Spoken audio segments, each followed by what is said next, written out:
Well, actually, technically it does. Well, it has residual stumps, but this is a really, really very special find, something that I think all of us have been dying to show you while we've been in the Mara. Taylor managed with the crowned cranes fighting one off, but this is a python hanging out at the salt lick in the water. So that's the python's head. It was right next to us as we drove past. I was wondering why the birds had all sort of gathered around and were making such a fuss. But unfortunately, it was feeling a little bit shy, and it immediately, as we drove up, it immediately moved further into this little stream. That is so cool. We've been dying to show you a python. It's not the biggest python I've ever seen, but it was fairly sizable. Joey, how long would you have said that was? Two? I would have said 2. 2 meters or so. Maybe a little bit longer. I mean, it's still young. It's still got a great deal of growing to do. But it's one of the biggest pythons I've seen. Or it's the only python I've seen here. And one of the biggest pythons.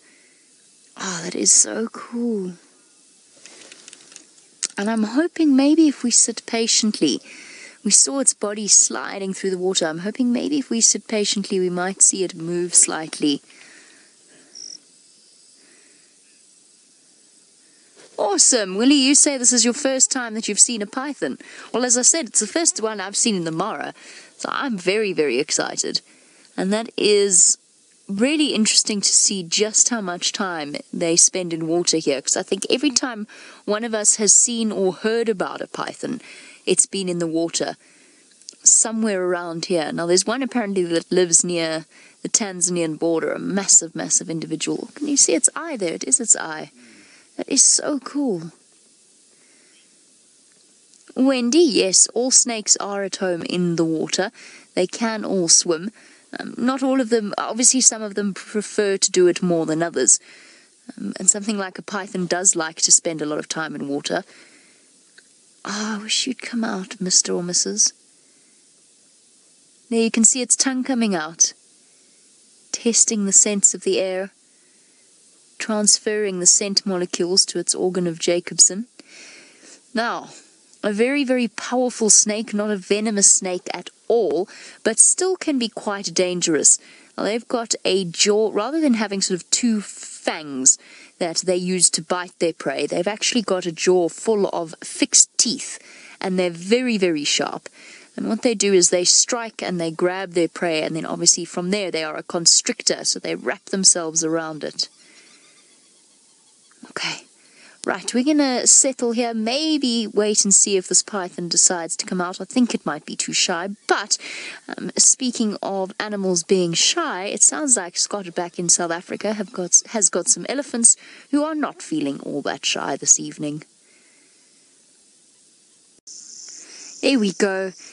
We've come back to check on our python, and it has just started coming out of the water. Oh, hold on. Just hold on a sec.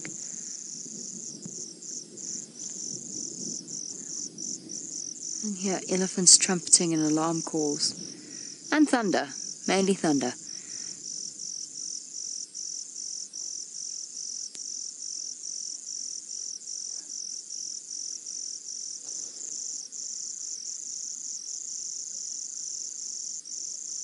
Sorry, I'm just trying to listen.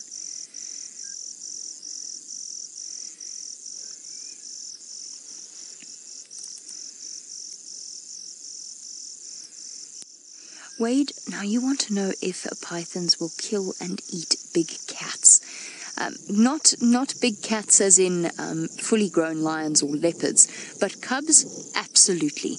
So although it's not a common occurrence, they're not the main threat to something like a leopard, lion cub, or a cheetah cub. Hey, it's okay.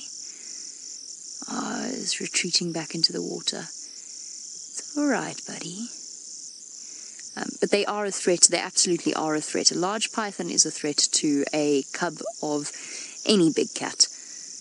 If they happen to find them when mom is not home, then that cub is definitely in danger.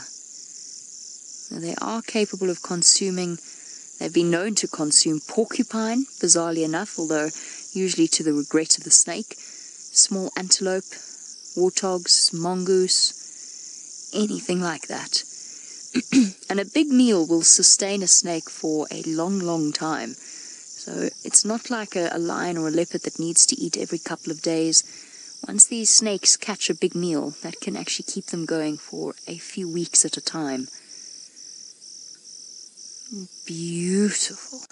Absolutely beautiful. I just had to show you before the storm hits and Jahawi and I have to go to ground. It is on its way.